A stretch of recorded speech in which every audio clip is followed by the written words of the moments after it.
Good. Okay, so I started playing music in 5th grade, and I joined the marching band, the high school marching band, when I was in 6th grade as a banner boy. Good times. So I was in marching band until my senior year of high school, and I had a blast. We went to Disney, we did all these fun trips. But by the end of my high school career, I had kind of gotten tired of band, not the people, but just the time it took up and so forth. So when I came to UMass, I was a little hesitant of joining the marching band. I was like, I'll do something else, join a sports team, something, just do something different than I'd always done.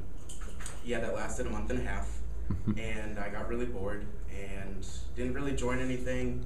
I missed the people, I missed the experiences, the bus trips, everything connected with it. So a month and a half I joined, and I was a little late, obviously.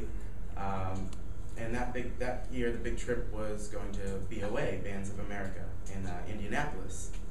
And so the season was a little bit later than normal, but I had a great time on the trip. And I got into the show the day of the performance, and we were performing in the RCA Dome before they tore it down. And I'm going on to my 4th season with UMass Marching Band. And we've done a couple trips. We've gone to BOA, Indiana, and we've gone to Ohio and Delaware, and we went to Ireland this past January. But most recently, our big trip was to Michigan. And it was 2 weeks into the school year, and we were all kind of nervous because we're going to the big house, and Mr. Parks had made it such a big trip, and it was his dream to take us there, and there was so much connected to it.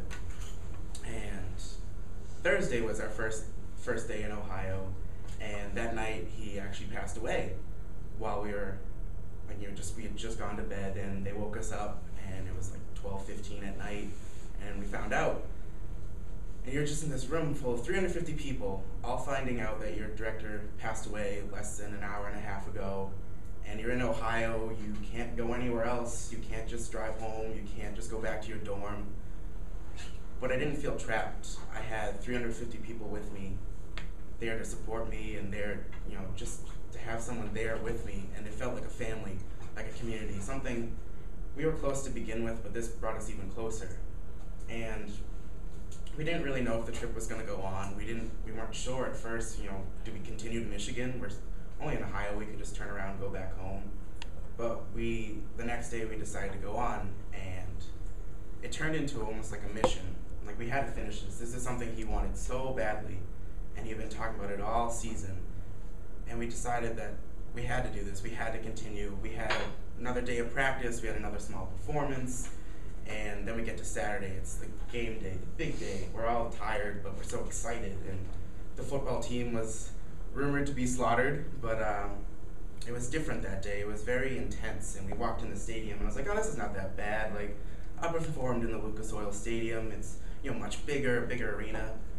Yeah, I failed to realize there'd be 110,000 people, which I've never performed in front of that crowd ever before. Wow. So we get to pregame, and I'm just nervous all over the place, and there's just people everywhere. And had a great show. We did a halftime show, like a short Madonna medley, and UMass was actually leading up into halftime, and this is kind of surprising to everybody. We weren't expecting that. Third quarter kind of slowed down a little bit, but then we got to 4th quarter and it picked up, and we were all excited, and the team was playing great, and Michigan was making a few mistakes, so that was letting us in, and they were opening the door, and we're like, oh, maybe we'll win. And I'm not sure if we would have made it out of there if we had won, but it's probably a good thing we didn't win, just saying.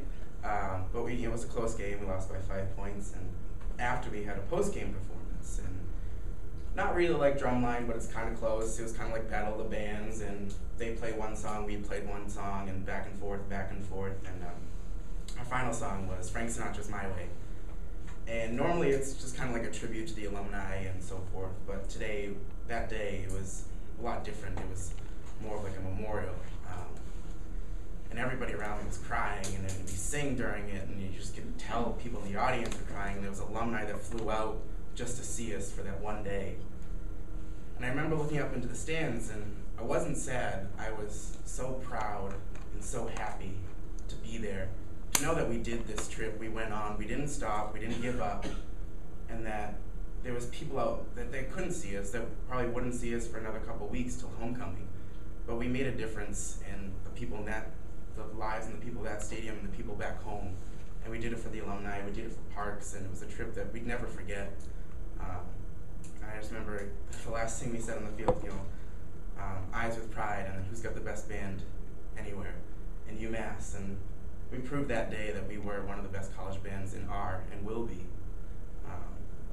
And that trip really solidified for me the feeling of family and community that you can have with just one group of people. And I've always felt it, but I wonder what would have happened if I had never joined the marching band back in freshman year. If I had just said, oh, I'm done with it, that's it, 7 years, I'm good. But I'll never know, and I'm glad I won't, because I'd never give up this feeling ever.